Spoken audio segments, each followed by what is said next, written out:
Le missel n'est pas un livre de théologie, la prière n'est pas une théologie en acte.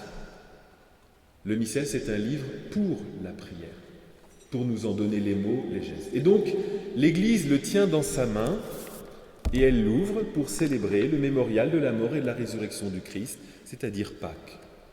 Et vous savez que la clé d'un missel, c'est la fête de Pâques. C'est à partir de ce noyau, de ce diamant, eh bien, que tout le missel est ordonné et dont il tire son dynamisme, sa beauté et sa vitalité. Le missel, c'est un livre-programme pour une action, la prière eucharistique. Alors bien sûr, vous allez me dire, bah oui, parce qu'il y a la prière eucharistique dedans. Alors ici, dans cette version, elle est tout à la fin. Elle est tout à la fin, parce que c'est un choix éditorial que nous avons fait. Mais évidemment, vous allez me dire, oui, mais la prière eucharistique, c'est pas nous qui la disons. C'est pas nous.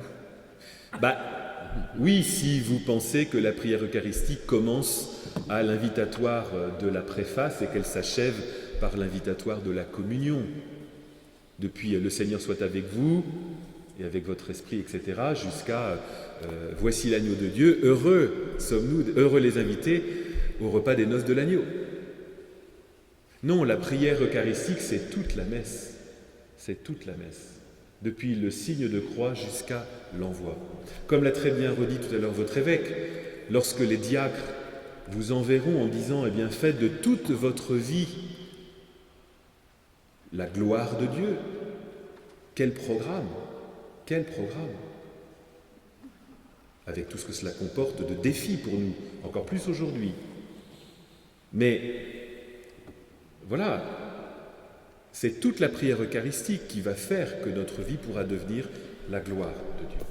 Parce que cette prière eucharistique, c'est le grand dialogue entre Dieu et son peuple. Un grand dialogue où évidemment nous avons besoin de nous mettre à l'écoute de ce dialogue primordial entre Dieu et l'homme. Et l'écoute de l'Écriture n'est pas une annexe, n'est pas simplement une propédeutique à ce qui va être plus important, qui sera la consécration eucharistique. Sinon, nous n'avons rien compris des disciples d'Emmaüs.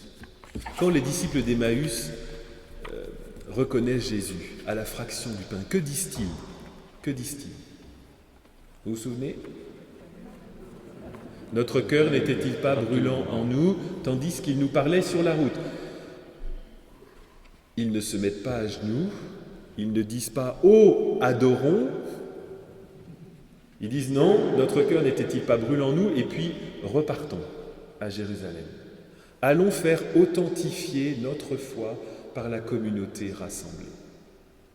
Nous savons bien que le récit d'Emmaüs, après la magnifique étude qu'en avait fait Philippe Bégri en son temps, eh bien que c'est le modèle de toute Eucharistie et qui est finalement basé sur le don et la reconnaissance. Jésus se donne dans sa parole et dans son pain pour se faire reconnaître et pour que nous nous reconnaissions les uns et les autres, vivant d'une même espérance.